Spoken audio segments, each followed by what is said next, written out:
Tabe, jumpa lagi dengan saya di Negara Bijaksana, channel yang membahas sebuah persoalan populer di Indonesia secara bijaksana dan dijamin dengan pemikiran terbaru.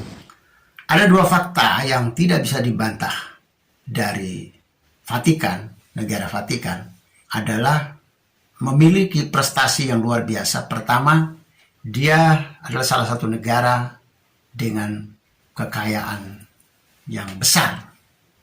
Negara Vatikan meskipun kecil, negara terkecil di dunia, tetapi dia memiliki kekayaan tergolong terbesar. Salah satu yang besar keuangan negaranya sangat mapan, ekonominya sangat mapan. Yang kedua, negara terkecil tetapi dengan pengaruh besar di muka bumi. Pengaruhnya Vatikan, kalaupun tidak bisa dibilang lebih, minimalnya sama dengan negara-negara besar seperti Amerika, Eropa, Australia. Minimal dia sama. Suara Paus, suara Vatikan didengar oleh dunia. Apa seruan Paus selalu mendapat perhatian dunia. Fakta tentang Vatikan, fakta unik. Ada 3. 1, negara terkecil di dunia. Dengan penduduk paling kecil juga. Tetapi dia adalah salah satu negara terkuat ekonominya. Keuangan negaranya terkuat.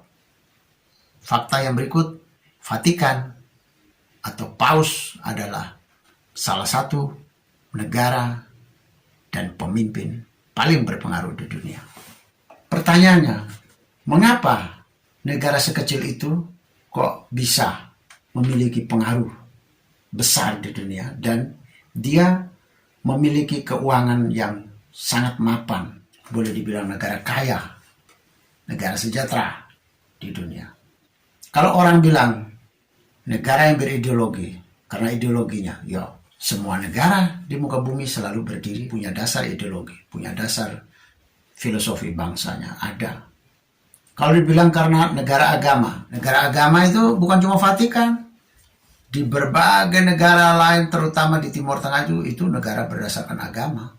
Tetapi faktanya ekonomi dan pengaruhnya terhadap dunia tidak sebesar Vatikan. Tidak sebesar Paus. Apakah yang mempengaruhi Vatikan menjadi sehebat itu? Bisakah berdiri sebuah negara atau negara-negara lain seperti itu? Saya menganalisa ya.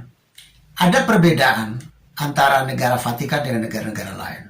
Kalau kita mengatakan di berbagai ilmu negara, teori tentang negara, ada beberapa elemen yang harus ada dalam negara. 1, adanya hukum. 2, adanya pemerintah. 3, adanya teritori atau adanya wilayah. Dan 4, adanya rakyat. Ini sebuah definisi konvensional, sebuah definisi yang sudah terbiasa orang mengenal dalam studi-studi ilmu negara atau ilmu politik, ilmu pemerintah. Tapi kalau kita lihat di dalam Vatikan, rasanya ada yang tidak pas. Kenapa begitu? Karena Vatikan itu tidak punya wilayah. Vatikan tidak punya wilayah.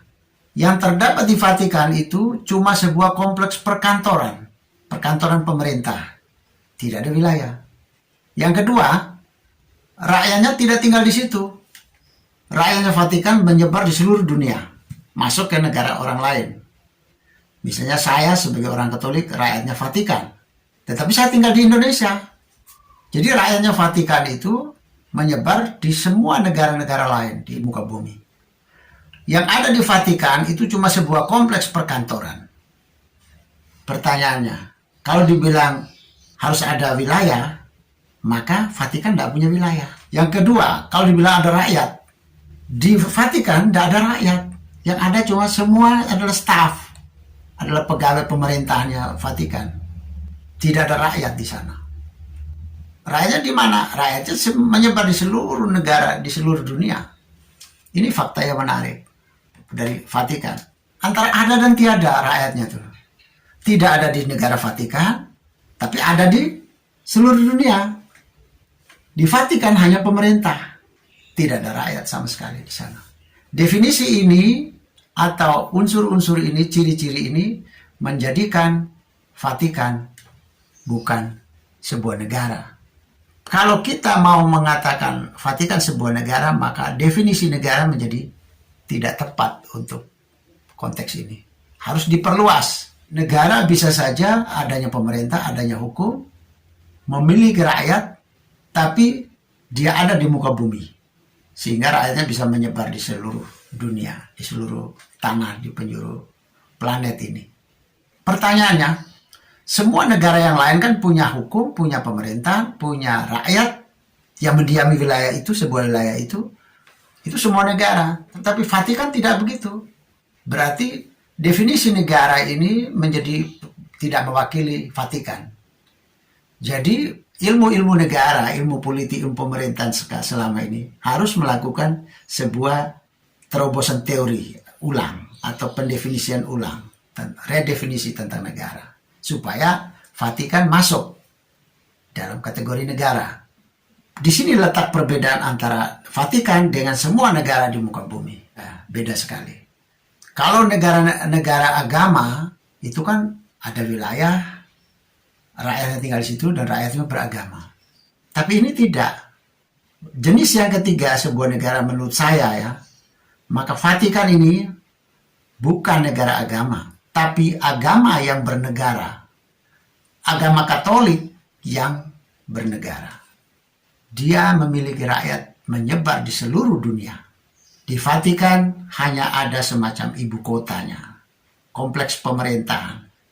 Kayak kita di Indonesia, kompleks satu atap, pelayanan publik terdapat di sebuah kompleks di kabupaten atau provinsi. Vatikan itu seperti itu, sebuah kompleks perkantoran untuk pelayanan publik. Rakyatnya menyebar di seluruh dunia. Kekuatan pertama atau perbedaan paling menonjol dari Vatikan adalah dia tidak memiliki wilayah dan rakyatnya tidak tinggal di situ. Bentuk negaranya berbeda dengan yang umum. Jadi dia hanya memikul, menyebarkan, mendistribusikan nilai, norma, yaitu norma kasih sayang, cinta kasih. Itu dipakai oleh Vatikan untuk menyebarkan ke seluruh dunia. Katakanlah negara Vatikan punya tugas untuk membangun moral dari penduduk di seluruh dunia. Tugas Paus, tugas Vatikan. Dia tidak membangun ekonomi, tidak membangun jembatan, tapi jembatan ekonomi, lapangan kerja, pendidikan, macam-macam. Ya itu dibangun oleh di setiap negara sendiri-sendiri, di negara di muka bumi. Tapi dia hanya punya tugas untuk membangun moral, membangun norma bagi semua warganya tersebar di seluruh dunia. Fungsi Paus atau fungsi Vatikan ini membangun moral, membangun etika, membangun norma agar manusia penduduk di berbagai negara ini, di berbagai negara di dunia, penduduknya bermoral, beretika, bernorma. Inilah perbedaan antara Vatikan dengan berbagai negara yang lain. Jadi kalau saya mengatakan bahwa ada negara berideologi, ada negara agama seperti di Timur Tengah, tetapi yang satu ini adalah agama bernegara. Satu-satunya agama bernegara adalah Vatikan.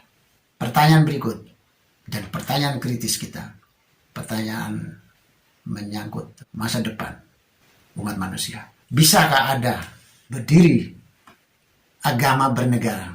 Masih ada, bisakah? Agama-agama bernegara seperti Katolik dengan Vatikan. Selamat merefleksi, selamat merenung.